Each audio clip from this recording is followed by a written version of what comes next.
अब देख लेते हैं फंक्शन, जो हमारा फंक्शन ऑफ कैबिनेट सेक्रेटरी, जो हमारा मंत्रिमंडल है उसका फंक्शन हम देख लेते हैं। तो ये जो सचिवालय का जो केंद्रीय सचिवालय क्या पूरे ऑर्गेनाइजेशन का, जो पूरी गवर्नमेंट का हार्ट है।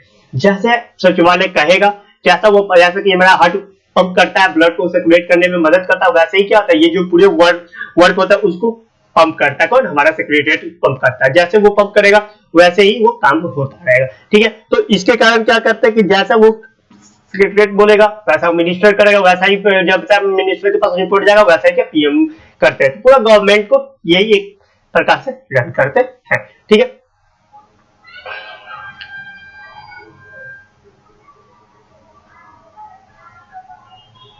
उसके बाद ये अपने क्या करते हैं, ये अपने काम को अच्छे से करते हैं। जो वास्तव में जो शासन ये कौन करता है, हमारे ये सचिवालय ही करते हैं, ठीक है। सचिवालय करते हैं, मंत्रिमंडल के पूरा बैक स्टेज पे जाके ये पूरे मंत्रिमंडल को अच्छे से मॉनिटरिंग करते हैं, जिसके कारण ये सबसे शक्तिशाली ऑफिस होते हैं हमारे इंडियन एडमिनिस्ट्रेशन के, ठीक है। अब देख लेते हैं कि इनका कार्य क्या है। जैसे कि मंत्रिमंडल का जो बैठक होता है उसमें ये महत्वपूर्ण कार्य करते हैं। उसमें क्या करते हैं, जो work related to the cabinet meeting, इसमें क्या करते हैं, जितना भी एजेंडा बनाते हैं, जितना एजेंडा तैयार करते हैं वो कौन करते हैं, ये हमारे सचिव जी करते हैं, ठीक है। जैसे कि कोई एजेंडा हो गया, जैसे हम एक एग्जांपल लेते क्या कि जैसे कि अभी कोरोना पीरियड में क्या होता है कि हमारा मानिए कि टेक्सटाइल इंडस्ट्री खराब हो रहा है, मतलब उसमें काम नहीं चला, कॉटन टेक्सटाइल इंडस्ट्री में काम नहीं चला, लेबर लोग को नुकसान, उसके फैक्ट्री के मालिक को नुकसान। फिर जिसके कारण क्या हुआ, एक कारण क्या होगा कि धीरे धीरे करके क्या होगा, घाटा में जाएगा, वो घाटा हो जाएगा और हमारी जो सरकार कुछ नहीं करती है, तो क्या होगा, एक समय वो टेक्सटाइल इंडस्ट्री के मालिक को वो मिल को छोड़ना पड़ेगा। एक समय ऐसा आएगा कि इंडिया में टेक्सटाइल इंडस्ट्री रहेगा, जब नहीं रहेगा तो दोस्तों क्या होगा कि हमको दूसरे देश से एक्सपोर्ट करना होगा, कॉटन या जो कपड़ा एक्सपोर्ट लाना पड़ेगा, सॉरी इंपोर्ट करना होगा, लाना पड़ेगा। फिर क्या होगा, एक्सपोर्ट मेरा बंद हो जाएगा धीरे धीरे, तो उससे क्या होगा, मैं बहुत सारा घाटा हो गया। तो घाटा होने के कारण क्या होता है कि इसके लिए क्या करते हैं कि हमारा जो मंत्रिमंडल है वो उसको ये बताएंगे कि कैबिनेट मीटिंग में बताएंगे कि हमारा ये एजेंडा होना चाहिए, मतलब कॉटन टेक्सटाइल इंडस्ट्री को हमको 5 लाख करोड़ रुपया देना होगा सबको फिर से बूस्ट करने के लिए। तो क्या करेंगे, ये कैबिनेट सेक्रेटरी क्या करेंगे, मीटिंग का एजेंडा सेट करेंगे, ठीक है। एजेंडा सेट करेंगे, पूरे इनके पास तो अच्छा खासा रिकॉर्ड होगा, उस रिकॉर्ड को एनालाइज करके वो बताएंगे सब मिनिस्टर को कितना रुपया दे सकते हैं, ठीक है। तो यहाँ पे फिर मिनिस्ट्री में जो मिनिस्ट्री का जो डिपार्टमेंट का जो मीटिंग होता है उसमें भी ये पूरे बात अपना पक्ष रखेंगे और हमारे जो मिनिस्टर उसको समझाएंगे। तो ये सब करते हैं। फिर उसके बाद क्या करते हैं कि फिर वर्क रिलेटेड टू कमेटी, ये जो कमेटी बनती है, जो कमेटी बनेगी उसमें भी यही हेड करते हैं, मतलब उसमें भी ये रहते हैं, क्योंकि जो कमेटी बनती है उसमें दोनों रहते हैं, सचिवालय के भी ऑफिसर रहते हैं और जो मिनिस्टर हुए वो भी रहते हैं, ठीक है। तो इसके बाद क्या करते हैं, लेकिन जो काम को करेंगे हमारे सेक्रेटरीट के ये लोग करते हैं, उनके पास डाटा होता है, वो डाटा को एनालाइज करके अच्छा आउटकम निकालते हैं, उसको एनालाइज करके वो बताते हैं। समिति में भी यही काम करते हैं।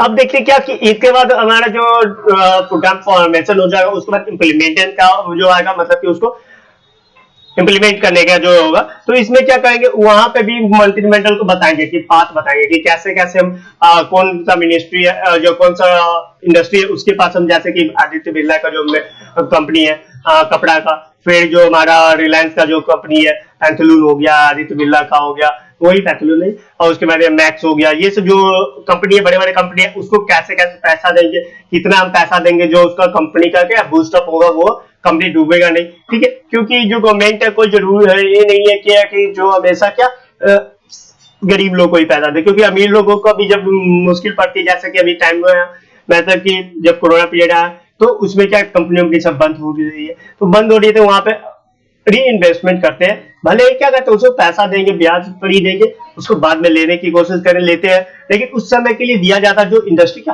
एट द टाइम रन करे और हमारा विकास होता रहे हमारे, ठीक है। उसके बाद क्या करते हैं, यहाँ पर रिमाइंडर भी सेट करते हैं, जैसे कि हम यहाँ रिमाइंडर कैसे सेट किए, ये जो एग्जांपल लिए, एग्जांपल में हम क्या किए, ये रिमाइंडर बताया, मिनिस्ट्री को बताया क्या, कॉटन टेक्सटाइल इंडस्ट्री को के बारे में बताया कि देखिए सर ऐसे ऐसे हो रहा है कि हमको ये कॉन्टिन्यूसली बंद होने वाला, आने वाले 5 साल में बंद हो जाएगा, जिसके कारण उनको रिमाइंडर करते रहेंगे, अलार्म की तरह उसको बताते रहेंगे मिनिस्ट्री को।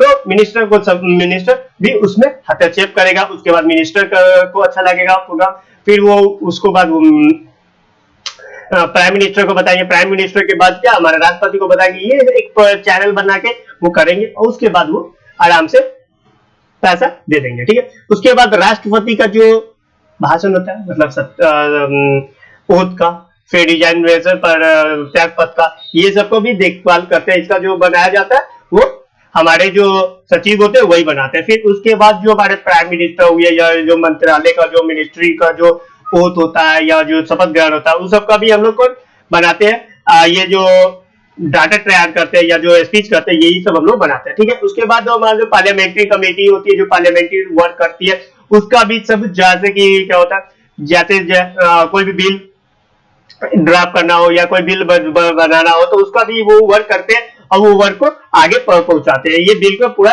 मॉनिटराइज करते रहते हैं। ठीक है, तो उसके बाद क्या होता है कि ये जो उसके बाद अगला जो हमारा कंपोनेंट है, जैसे कि स्टेट और केंद्र के बीच में जो संबंध होता है, वो संबंध को आगे स्टैब्लिश करने के लिए, क्योंकि देखिए मिनिस्ट्री में हमेशा मिनिस्टर में नहीं बनता है, लेकिन क्या स्टेट में सेक्रेटरीट में और जो सेंट्रल सेक्रेटरी में वो हमेशा एक रैंक के होते हैं, हमेशा कलीग्स होते हैं, तो वो हमेशा उनका बनता रहता है। मिनिस्टर में नहीं पड़ा, जैसे कि कोई सेंट्रल में कोई और पार्टी होगी, स्टेट में कोई और पार्टी होगी, तो उसके बीच में एजेंडा अलग हो गया, जो पार्टी के एजेंडा अलग हो गया, तो वो क्या करते खराब हो सकते हैं। लेकिन क्या यहाँ पे ये मिनिस्ट्री खराब नहीं हो सकता है।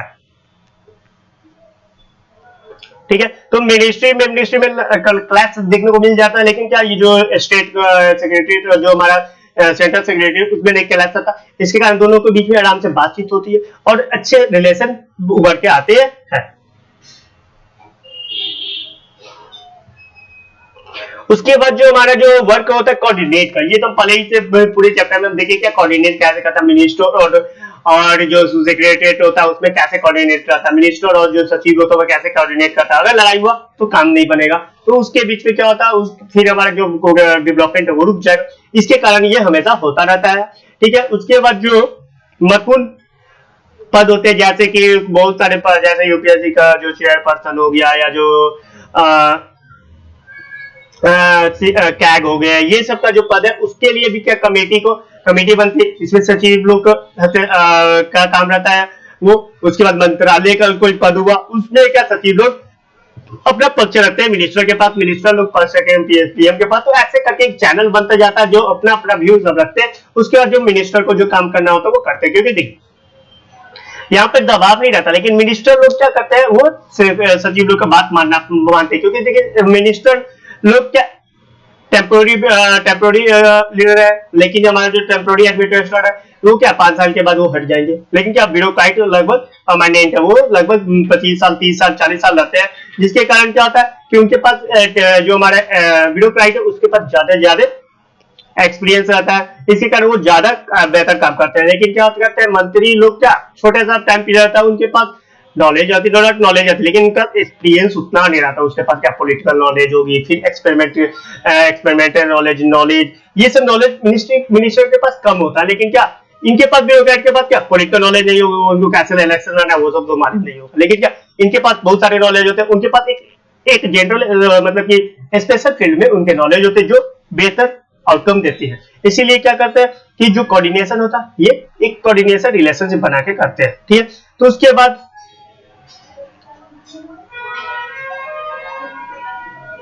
अब कैबिनेट का जो रोल होता है, कैबिनेट सेक्रेटरी का रोल होता है, ये सबसे पहले 1950 में कैबिनेट सेक्रेटरी का पद में जो हमारे एन पिलाई जो पहले कैबिनेट सेक्रेटरी बने, उन्होंने पहले भारत संभाला। इसके बाद मंत्रिमंडल के सचिव, सचिवालय के मुख्य सचिव होते हैं। उसके बाद देश में क्या जो इतना भी प्रशासनिक अधिकारी मतलब आईएएस होते हैं, वही लगभग कैबिनेट सेक्रेटरी के रैंक पर जाता है। ठीक है, ऐसा कोई हमारे कहीं पर लिखा नहीं हुआ कि वही बनेंगे जो हमारे पीएम को या जो मिनिस्टर को मन किसी को बना सकते हैं, लेकिन क्या होता है कि उसके लिए कोई क्राइटेरिया लिखा हो, जैसे कि वो अपने फील्ड के एक्सपर्ट होना चाहिए, उनके पास नॉलेज होना चाहिए, फील्ड वर्क होना चाहिए, उनके पास समझने की क्षमता होना चाहिए। तो इसलिए ज्यादातर ये आईएएस ऑफिसर बनते हैं, लगभग 90 to 95% IAS officer he secretary बनते मतलब मुख्य सचिव बनते हैं, ठीक है, या कैबिनेट सचिव बनते हैं, ठीक है। उसके बाद जो हमारा सिविल सेवा या जो केंद्रीय सेवा है उसका भी स्थापना ये मंडल कमेटी बनता है, जैसे सिविल सेवा का कमेटी हो गया, जो हमारा central officer central service committee होगा, ये सब का कैबिनेट का भी मिनिस्ट्री का ये जो अध्यक्ष ज्यादातर यही सचिव लोग होते हैं, ठीक है। उसके बाद जो महत्वपूर्ण कार्य होता है मंत्रिमंडल के बैठक में ये उपस्थित रहते हैं, मतलब कि सब मिनिस्ट्री को क्या मिनिस्टर को सब अच्छे अच्छे होते हैं, ये बताते हैं कि कैसे ये करना चाहिए, कैसे प्रोग्राम करना चाहिए, जो में ज्यादा से ज्यादा बेनिफिट होते हैं। इसीलिए ये जैसे कि प्रधानमंत्री का मीटिंग हो या जो कैबिनेट मीटिंग हो, उस समय ये लोग को बुलाया जाता है, सब अपने अपने कैबिनेट में सचिव को ले जाते हैं, क्योंकि वो ये अपना भाग सकते हैं, ठीक है।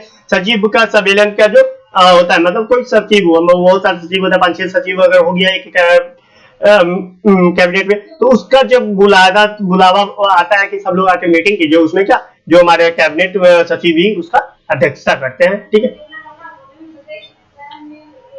अब क्या हुआ कि आयोग रिपोर्ट जो आया 1949 में, उसमें क्या किया गया, इसको क्या उस समय इसको अच्छा से एस्टैब्लिश किया जाए। उसके बाद फिर जो देशमुख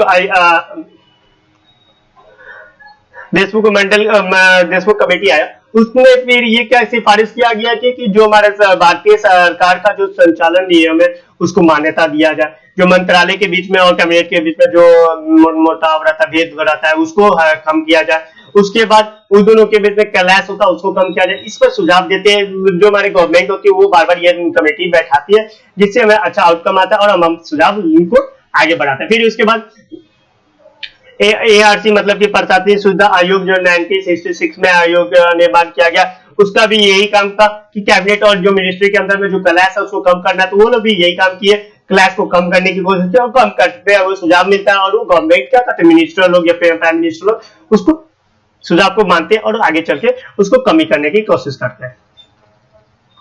अगर ये कमी नहीं होगा तो क्या होगा, लड़ाई होता रहेगा तो हम लोग का मेरा डेवलपमेंट अच्छा से नहीं होगा। फिर उसके बाद मंत्रिमंडल का सचिव का होता है, उसके स्पेशल जो एडमिनिस्ट्रेशनल फील्ड वर्क होता है उसके वो एक्सपर्ट रहते हैं। फिर उसके बाद प्रधानमंत्री के को कोई अगर सुझाव देना तो वो अपने कैबिनेट मिनिस्टर या जो वो तो पीएमओ का जो सचिव होता है उससे, या जो मिनिस्टर हुए वो कोई भी मिनिस्टर के मिनिस्ट्री के मिनिस्टर हुए वो अपने कैबिनेट सेक्रेटरी से लेंगे, ये सुझाव लेते हैं, जिसके कारण उन लोग पर अच्छा खासा प्रभाव रहता है, अपने लीडर पे रहता है, ठीक है। तो उसके बाद जो देखिए अब तो ये हो गया, यहाँ तो पर्दे के पीछे सब काम कौन करता है, हमारा कैबिनेट सेक्रेटरी करता है, कैबिनेट का या मिनिस्टर का। लेकिन क्या होता है जब लेकिन इसका कोई अच्छा प्रोग्राम होगा तो उसका श्रेय किसको जाएगा, वो मिनिस्टर पे जाता है, वो कैबिनेट मिनिस्टर सेक्रेटरी को नहीं जाता है।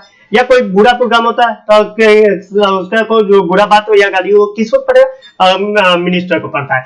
तो इसीलिए वो पर्दे के पीछे से बात करते हैं, लेकिन ये जो अच्छाई या बुराई की बात आती है तो किसको मिलता है, हमारे लीडर को मिलता है। इसीलिए क्या होता है कि हम लोग मिनिस्टर को जानते हैं, लेकिन कौन सा जैसे कैबिनेट मिनिस्टर, जैसे फॉरेन अफेयर का मिनिस्टर को नाम जानते हैं, हम लोग सब जानते होंगे, लेकिन क्या हम फॉरेन अफेयर का कैबिनेट सेक्रेटरी का नाम जानते नहीं जानते, पीएम का नाम जानते हैं, लेकिन पीएमओ का जो सचिव है उसका नाम जानते नहीं जानते, डिफेंस मिनिस्टर का जानते, लेकिन डिफेंस का जो सेक्रेटरी सचिव है तो नहीं जानते।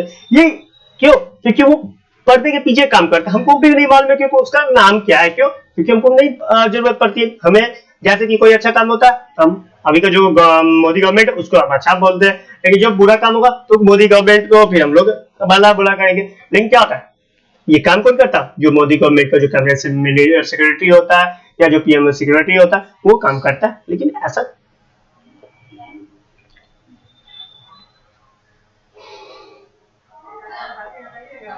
जो हमारे प्रधानमंत्री का जो देश के वास्तव प्रधान होते, देश के वास्तव प्रधानमंत्री होते, लेकिन क्या उनके सहायक के लिए कैबिनेट सचिव मिलते हैं। फिर वैसे मिनिस्ट्री का मास्टर लीडर कौन होता है? मिनिस्टर होता है, लेकिन उसका सहायक कौन करता है? वो सचिव करते हैं, जिसके कारण सिर्फ अच्छाइयाँ लूटने की होती है तो कौन लूटते हैं?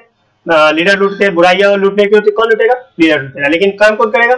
जो हमारा सचिव होता है वो काम करेगा। ठीक है, जितना भी बनता है, जितना भी पॉलिसी प्रोग्राम बनता है वो हमारे सचिव जी करते हैं। ठीक है, इसीलिए एसएस खेड़ा जो अपने ये भी अपने कैबिनेट सचिव थे, तो उन्होंने बोला था क्या, एसएस खेड़ा अपने बुक में लिखा था केंद्रीय कार्यपालिका जो 1975 में आया था, उसमें उन्होंने लिखा था जो कान और आंख किसके? मिनिस्टर के, या जो पीएम के कौन होते हैं? हमारे सचिव होते हैं। हम मैं बता दूं, इस प्रकार से मैं ये जो चैप्टर था वो आज खत्म हो जाता है, ये टॉपिक खत्म हो जाता है। मैं आपको पहले बता दिया हूँ क्या कि जो मेरे ये जो नोट्स है, ये नोट्स मेरे डिस्क्रिप्शन बॉक्स में मिल जाएंगे, वहां से आप लोग डाउनलोड कर सकते हैं। ठीक है, आशा करते हैं कि ये अच्छा लगा हो, ये मेरा वीडियो अच्छा लगा हो, तो अपने चैनल को सब्सक्राइब कीजिए, लाइक कीजिएगा। और मैं इतना तो लेता हूँ, गारंटी लेता हूँ कि ये जो मेरा जो पढ़ा रहे हैं, ये पूरे इंडिया का कोई भी यूनिवर्सिटी हो लगभग सबका वही ये टॉपिक रहता है। बस ये क्या होता है, सिलेबस में क्या होता है, ये जो टॉपिक है किसी के एमए के फर्स्ट सेमेस्टर में होंगे, किसी के सेकेंड सेमेस्टर में, किसी के थर्ड सेमेस्टर में, या बीए में जो टॉपिक है इंडियन एडमिटेड है, वो किसी के टॉपिक क्या होगा, सेकेंड पार्ट में होगा, किसी के फर्स्ट पार्ट में होगा। ये चेंज होता है, लेकिन क्या टॉपिक चेंज नहीं होता। ये अगर लिखेगा तो मेरे ख्याल से ये 15 पेज का मेरा, तो आपका 5-6 पेज में आ जाएगा, और इससे आराम से आप 50-60% 70% नंबर गेन कर सकते हैं और आप अच्छा मार्क्स ला सकते हैं। ठीक है दोस्तों, तो मेरा चैप्टर यहीं पे खत्म होता है। वंदे मातरम। बाय दोस्तों।